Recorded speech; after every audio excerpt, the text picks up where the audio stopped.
finally, is what we have now, what they wrote then, part 2. We've talked about the number of variants, and the reason for the high number of variants we have is because of the high number of manuscripts. And we've looked not only at the number of variants of the New Testament in comparison with classical literature, but we've also looked at the date of these manuscripts, and we found that the New Testament beats up any kid on the ancient block.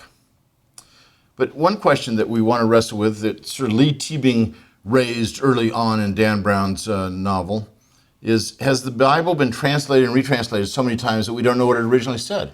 That's a question that I had when I was a kid. I thought, oh my gosh, when I was in junior high, my folks got me a Bible, and it was a modern translation, and I read through the introduction and the preface, and it said, this is a revision of this translation. And I thought, it's a revision? Well, didn't they look at the Greek and Hebrew? And I thought revision meant you must throw away all the Greek and Hebrew manuscripts and you're just revising this translation. And in fact, it's really not a translation at all. That was not the case. And part of the problem with this kind of a view is that people suppose that, gee, if the ancient scribes did this when they did revisions, they must have copied out a manuscript, and once they copied it out, they took that old one and torched it. We actually have absolutely no evidence that Christian scribes or Jewish scribes ever destroyed manuscripts by burning them.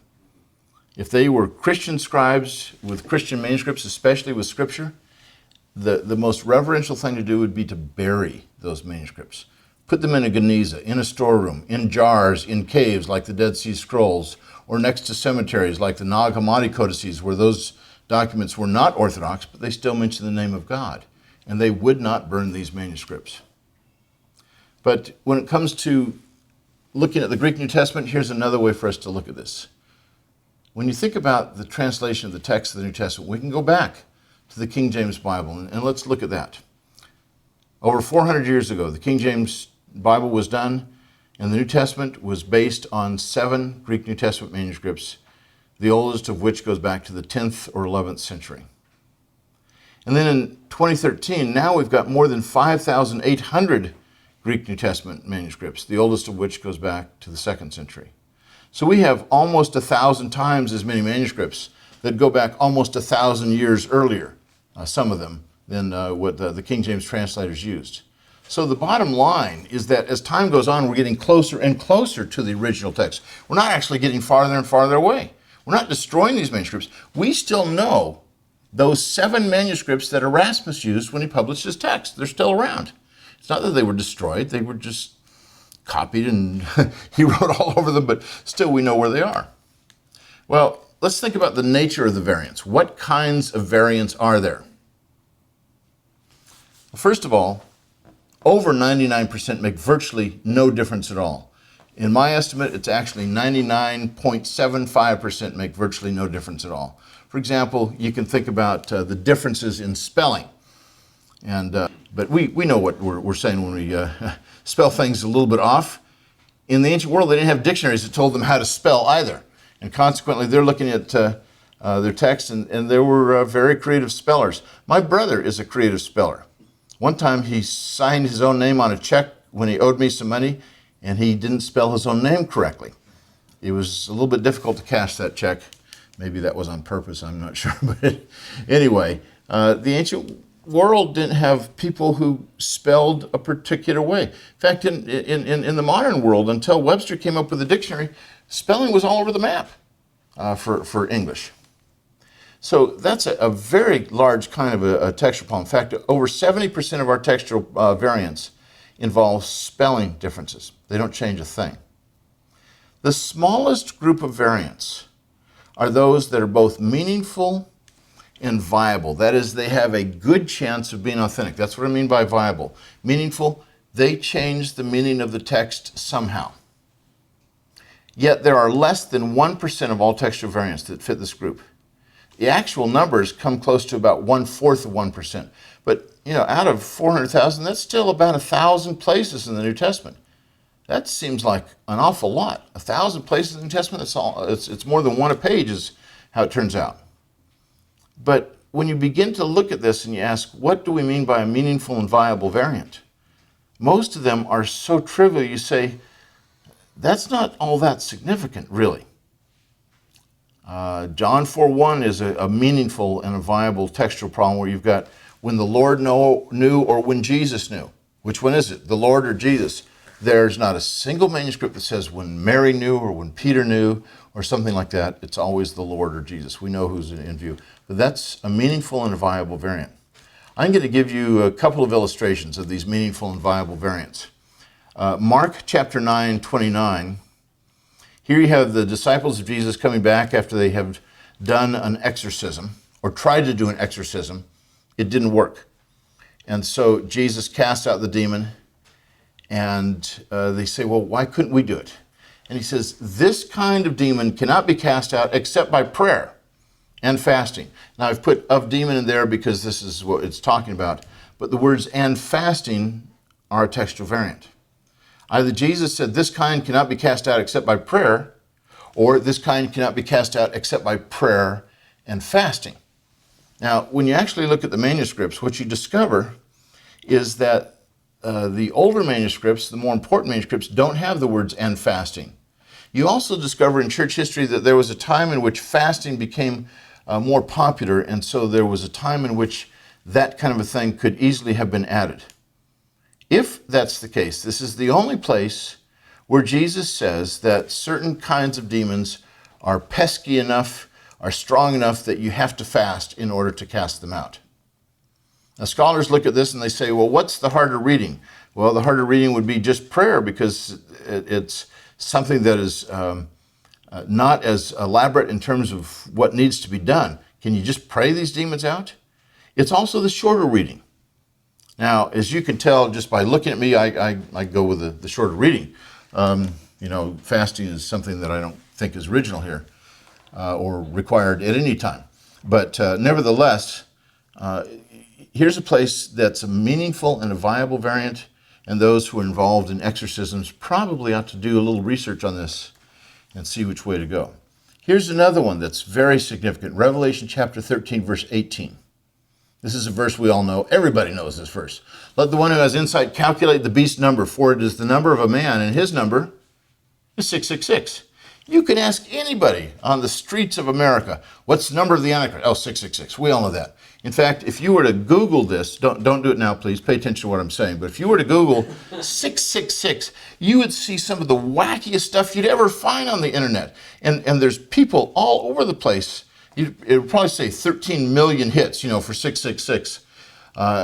They are making so many arguments out of this. It's remarkable. Is that really the number of the beast, though? In 1841, Constantin von Tischendorf visited the Bibliothèque Nationale in Paris. He went there. He was in his mid-20s. He went there for the purpose of deciphering an old palimpsest, a manuscript that had been written on parchment, and then that text was scraped off centuries later, and somebody wrote something else on top. The manuscript is known as Codex Ephraemi Rescriptus. That is, it's been rescripted with Ephraim the Syrian's sermons on it. Under Ephraim the Syrian's sermons was the text of the New Testament and Old Testament, at least part of it. And so Tischendorf goes there in the 1840s, and as he's working through this text, which is extraordinarily difficult to read because the Greek has been scraped off, and up until the time Tischendorf tried to figure it out, nobody could really make heads or tails of this very much. He was extremely patient, and he worked for 2 years on this and was able to decipher 99% of the undertext. This manuscript has turned out to be the second most important and most reliable manuscript for the book of Revelation. Codex Ephraemi Rescriptus, also known as Codex C, from the 5th century. When Tischendorf got to Revelation 13:18, he noticed at the bottom of the page, it said, and the number of the beast was 616. Oh, that's a little bit different. Now, Irenaeus in the late 2nd century talked about manuscripts of the book of Revelation and talked specifically about this textual problem. This was the only manuscript known to have the number 616, 5th century. But Irenaeus in the late 2nd century talks about it, and he says, I know of some manuscripts that are written that have 616 as reading, but that's not authentic. 666 is the right reading. That's in the more ancient manuscripts. When we're dealing with within 100 years of when John wrote to talk about what's more ancient, that's kind of a relative term, I think. But nevertheless, we know that reading existed in the 2nd century. My guess is because of Irenaeus' influence, which was huge, the 616 reading just got wiped out. People just did not want to record it anymore. So to get through to a 5th century manuscript is significant. But still, that was the only manuscript we knew of that had 616 as the number of the beast. A few years ago, I visited the Bibliothèque Nationale in Paris, specifically to examine this manuscript and some others that were very important. And I was able to look at this page, and sure enough, there at the bottom of the page was the number of the beast as 616. That was a lot of fun to see what Tischendorf had found. I also saw his notes in this manuscript where he's putting a table of contents, writing out a table of contents in the front of the manuscript. You'd be in prison if you tried that kind of a stunt today, but that's what he did. Until 1998, that was the only manuscript we knew of that had the reading 616. Then there were 17 papyri found at the Ashmolean Museum of Oxford University, and they got published in 1998. And one of them, papyrus number 115, which happens to be our earliest manuscript for this portion of Revelation. It's in 26 different pieces spread out over 9 chapters. And here we have a postage stamp size piece of Revelation 13:18, and it says the number of the beast is 616. Now we've got 2 manuscripts, our second most important and our earliest manuscript for this passage. Now, what the value of this particular papyrus is still being debated. It would take a couple hundred hours to wrestle with this, and some have already begun to do it, but more work needs to be done. Still, today, most scholars would say, the number of the beast is 666. 616 is the neighbor of the beast. He just lives a few doors down. But the number of the beast, the real number is 666. That may be the case. But here's the issue. This is a meaningful and a viable variant.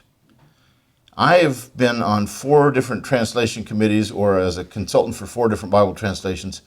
And in my more carnal moments, I'm seriously considering saying, I think we should go with 616 at Revelation 13:18. It'd send about 7 tons of popular Christian literature to the flames, if I did that.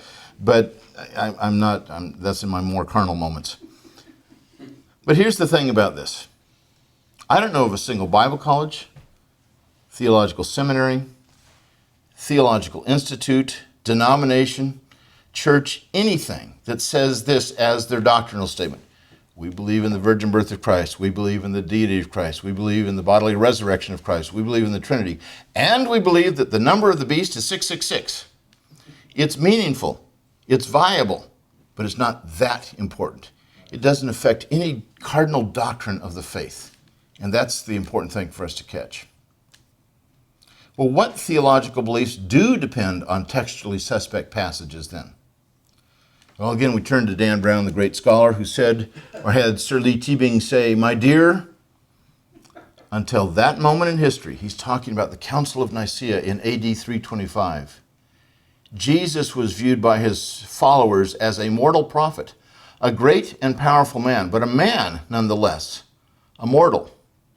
What Sir Lee Teabing is trying to say is that the Council of Nicaea in AD 325, Emperor Constantine invented the deity of Christ. Nobody thought of Jesus as divine until that moment. There are a number of people who actually believe that this is the case. But you remember how I said that an ounce of evidence is worth a pound of presumption? Let's take a look at an ounce of evidence. Here's another early papyrus, P66, dated about 175, about 150 years older than the Council of Nicaea. This is John chapter 1. Now, in John 1, it says, read along the text with me if you will. In the beginning was the Word, and the Word was with God, and the Word was God. Now, I know you've never heard that before because we know that it's a manuscript prior to the Council of Nicaea, and so it can't be the same text that we have later. Every single manuscript we have, every manuscript of John's Gospel we have, says that in John 1:1. That's a remarkable thing. In fact, this is one of the remarkable things, frankly, about textual criticism, is you see some of these key passages, and so frequently they don't get touched at all by the textual variants. Well, unless Constantine was, about 200 years old at the Council of Nicaea, it's kind of hard to say he invented the deity of Christ. Here's an ounce of evidence that proves a pound of presumption is false. It's not just the deity of Christ. There's not a single cardinal doctrine that's jeopardized by any textual variant. There may be some minor issues. For example, do I fast? Or just pray if I'm going to exorcise certain demons? That's more a matter of orthopraxy than orthodoxy, but still it's a significant issue. But the deity of Christ, the virgin birth, his bodily resurrection, the Trinity, none of these is textually insecure. We absolutely know that's what the New Testament said. Well, let me give you an unnatural segue. A polar bear attacks a man in Canada, and bystanders do nothing. The media didn't even report on this incident. Liberal bias.